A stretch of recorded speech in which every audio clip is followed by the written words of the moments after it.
Bizaga yangi поступлениямizda mana shunaqa chiroyli ветровкали bo'lgan kardiganlarimiz kelgan. Rosa ham chiroyli qizlarjonlar. Buni qaranglar, ikkita usulda kiysanglar ham bo'ladi. Birinchi usulini mana shunaqa nimchasini ustidan kiysanglar bo'ladi. Ikkinchi usulida nimchasini ichidan kiyib, mana shu bo'lmasini kardigani ustidan kiysanglar bo'ladi. Hozir unisini ham ko'rsataman. Uzunligi modelimizning uzunligi 70 sm. Ustidagisi mana bunaqa ветровка, plashovkali materialdan bo'ladi. Juda ham chiroyli. Ko'rayotganingizdek chiroyli qilib tikilgan, qavilib.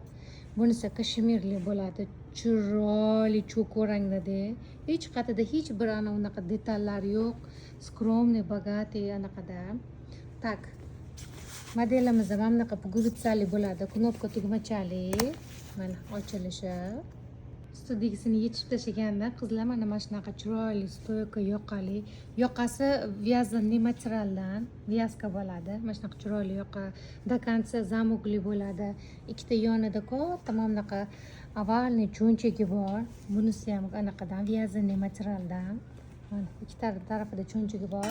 Ichlari bez astar, bez podklad, anaqa kashmir o'zi bo'ladi. Mana yenglari oddiy tushgan spushinli model. Yeng qismlari spushinli model. Bo'yin qismi ham mana shunaqangi vязанный materialdan, qolgan hamma joyi kashmir bo'ladi mana. Orqalari ham ko'rinishi. Bu ikkinchi usul bo'ladi. Qaranglar qizlar, ветровкani ichidan kiyasizlar, ustidan bu kardiganini kiyasizlar. Shundan zamogini taqasizlar, xohlasanglar ichib qo'ysanglar ham bo'ladi. Ikkinchi usuli ham chiroyli, xohlasanglar buni ichidan kiyib turib, ustidan ветровкani kiysanglar bo'ladi. Ikkita usulda kiysanglar ham bo'ladi. Ветровкani boshqa model bilan kiysanglar ham bo'ladi.